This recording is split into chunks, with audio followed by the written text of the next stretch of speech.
So my name is Chude Papa. Maybe most of you know me already. I'm the treasurer of the church. My background, professional background, I'm a chartered accountant at the bank. I would like to talk about the stewardship campaign. Father Mike spoke to us, I think, a couple of weeks ago to kick off the campaign and talked about some of the things we really need to do as a church, provided we can create the resources to do that. And that's part of the mission action plan after the coming day sometime in October. So let me start by talking about the finances of the church. Starting with where do we get our money from? Okay? As a church, the main inflow is from giving. That is what you as a congregation give to church. That's about 70% or so of what we receive. The other amount we get is from maybe renting of spaces. We have the church halls, we rent these out to generate some more money. And also we have some investment that gets some interest, but these are small amounts. By far the largest chunk of what we get is giving. Now of course, it may not surprise you, but we don't get anything from the Church of England. So really the only reason this church exists is because you give money to the church. There is no exception. Now where do we spend our money? Again, the major spending is dear Father Mark, dear Father Jeffrey. That's about 60% of what we spend. And of course, we need to maintain the fabric of the building. That is also quite expensive. We have administration, pay salaries, we have to keep the place, we have to clean the place. But the main thing really is that much of the spending is really fixed. We can't reduce it. We really need to do this and just keep the church going. Whereas the giving is the last thing. It can change. It all depends on what we choose to do about our giving.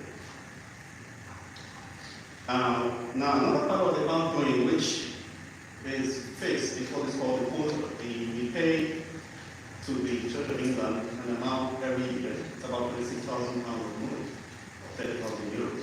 It is significant. We can't change it. We think it's not justified because we're running deficit and we're having to make these payments. So that's the problem. Now there are exceptions, things that happen from time to time that are not regular. So what I've talked about are the regular income outflows. And that determines whether we survive as a church or not. But we do get exceptional income. And that's from legacies, which come in from time to time. And that can be significant. Legacies.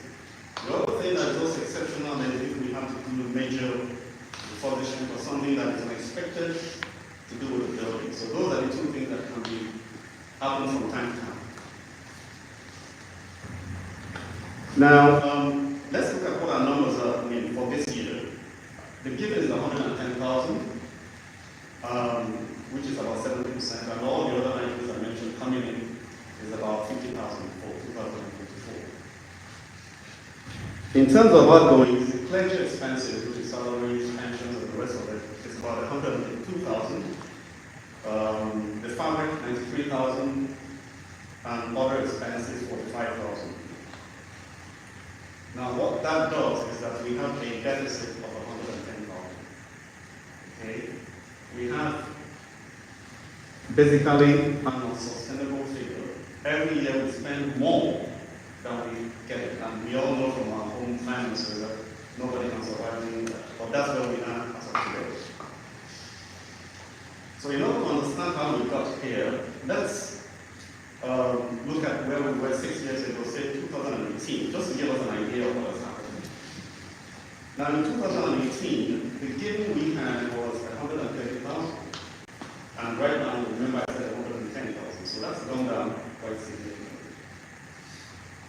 Now, why that is important is that in 2018, we actually had a lower number of people that did regularly. Actually, 89 people. On the electoral roll, we have about 200, but these rolls are not always indicative of the giving. Now, in 2024, we have 96. So 96 giving less than what 89 were giving. And to put that in perspective, in 2018, the average giving was 1,500 a year. Right now, it's 1,150. It's dropped. Okay? Now, of course, we've had inflation in that period. So if we adjust it for inflation, we're looking at the effect of 1,150 is actually 1,000 euros to the church. So that's a drop of 1,500 to 1,000 euros, a third. I mean, and of course, from the church's point of view, it's the purchasing power of that money. It's like receiving 1,000 euros from the person rather than 1,500. So it's significant drop. Significant. Now, I know that some people pay, I mean, this is annual, but that's equivalent to £125 a week, I mean, a month in 2018 versus £80 a month now, or £30 a week in 2018 versus £20 a week now. But that's really from the church's point of view what's happening. So how have we survived all this? Well, we survived really by grace. We have been very fortunate, unfortunate, but we've had a lot of inflows between 2018 and 2021. Actually, 720,000 euros over that period. Huge. Okay, now after 2021, we've not had anything. We've only had 15,000 in the last 4 years. That tells you that is not sustainable. We can't depend on this. It's something that comes when it comes. Okay? So, what the impact of that is that in 2018 we had quite a lot of reserves, 600,000 in the bank. Now that the reserves grew to 900,000 in 2020 and it's dropped back to 600,000. Now, the reserves, I know that people look at it in the account and say, wow, we have money, it's not a problem. It's really like a blood bank. It is something that we have to keep us afloat, to keep us alive. It's not something we look at and say, oh no, we're fine. Because really, 600,000 at this level of deficit is just 6 years. So what do we do after 6 years? Okay? So it's not a sustainable thing, and that's something we need to think about whilst we talk about our campaign. And we're asking you to trust us with more funds so we can do the work of the church. So where do we go from here? Well, we've done a few things, and I have to, first of all, say thank you to Father Jeffrey, who volunteered to retire 1 year early. So that's significant, and this is the whole point. This is a community where people support us, and this is his initiative. It's going to save us about £35,000 in the next year and going forward. So that is significant. And in fact, what that will do is extend our number of living years by another 2 or 3 years, because the deficit goes down to about 65 or 70,000 a year. Okay. But that is not sufficient. Then we need to do more. Now, we as the church, and I as the treasurer, we've been looking at how do we tighten expenses. Some of the projects we've looked at, we've tried to freeze them, because we need to know where we're going to get the funds from. So we're freezing some projects, we're streamlining our spending, we're looking to improve how people give or make it easier to give. So we're looking at all these things. Looking at our investments and seeing whether we can apply the funds a bit more efficiently, generate more income. Well, we're doing all of that.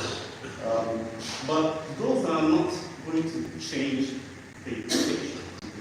Because they're quite inelastic, it's just a little changes here and there. The big change is going to come from the congregation. Again, that's where it's going to happen.